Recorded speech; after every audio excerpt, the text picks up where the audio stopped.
Greetings everyone, and thanks for joining us on this Paranormal Pit Stop. Tonight, we'll be exploring a popular and iconic educational venue located off of South 3rd Street out of Louisville, Kentucky, that's recognized as both the oldest and largest institution of its type in the state, as well as for its impressive assortment of ancient, classical, and modern works hailing from various cultures from across the globe. Rumored to harbor a range of ghostly activity associated with its countless pieces and to the spirits of those tied to them in lives since spent. Are you sure you're ready to brave the history and hauntings of the Speed Art Museum?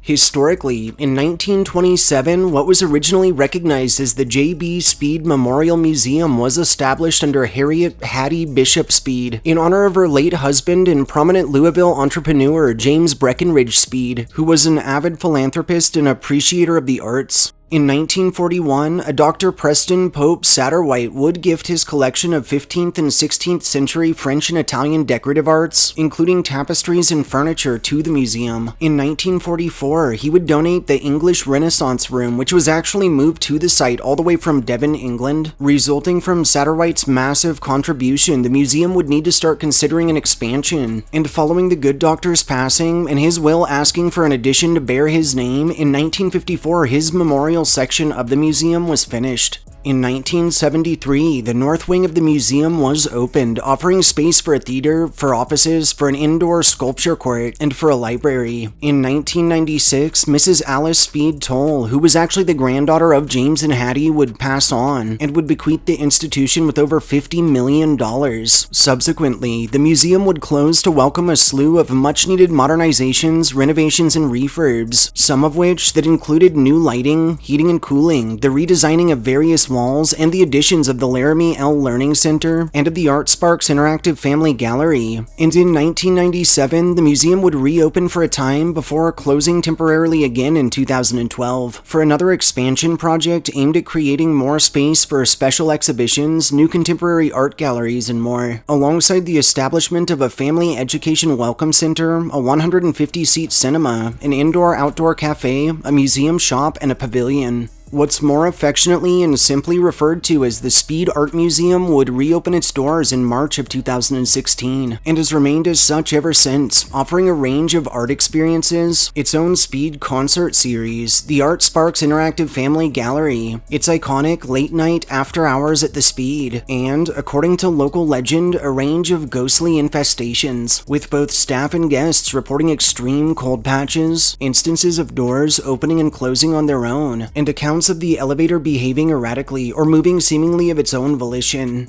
While Supernatural America, the Paranormal in American Art, was hosted at the Speed, a crowd would witness a bottle of J.B. Murray's spirit water jump on its pedestal. Near the Native American Gallery, the entity of a seemingly irritated or even angered native man with long dark hair, who's clad in a simple beige tunic, has been observed for moments, before he either disappears or walks straight through adjacent walls. And across the whole of the property, furniture is very commonly found displaced or seemingly intentionally moved in under impossible timeframes, such as one time when the museum's accountant and her assistant documented arriving in the morning to find their heavy filing cabinet pressed up against the other side of the only door to or from their empty and locked office space. Reported through the Speed and confined to no area in particular are encounters with a range of ghostly figures in clothing spanning the eras, and the constant feelings of being watched, of being followed, or even of being brushed up against by someone or something unseen. By far the most famous Speed legend claims its bounds haunted by none other than the lingering spirit of Hattie Bishop Speed herself, whose soul some claim stayed behind to make sure her husband's memorial was maintained and respected to her standards. To date, an apparition bearing her likeness that's clad in an almost glowing white gown and surrounded by the smell of her signature rosewater has been observed floating gracefully through the galleries, with the Kentucky room seeming to be her favorite, as she considers all of the art on display.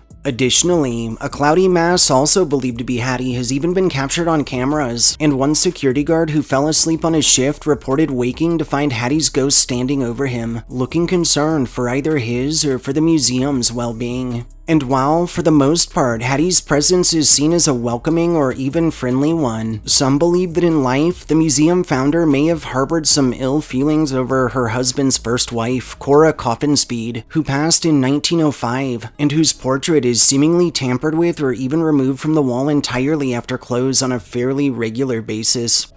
Thanks for tuning in for this Paranormal Pit Stop. If you enjoyed hearing our histories and ghost stories, subscribe to our channel, like this upload, and share us with anyone you feel could use a good scare. We'll catch you all next time.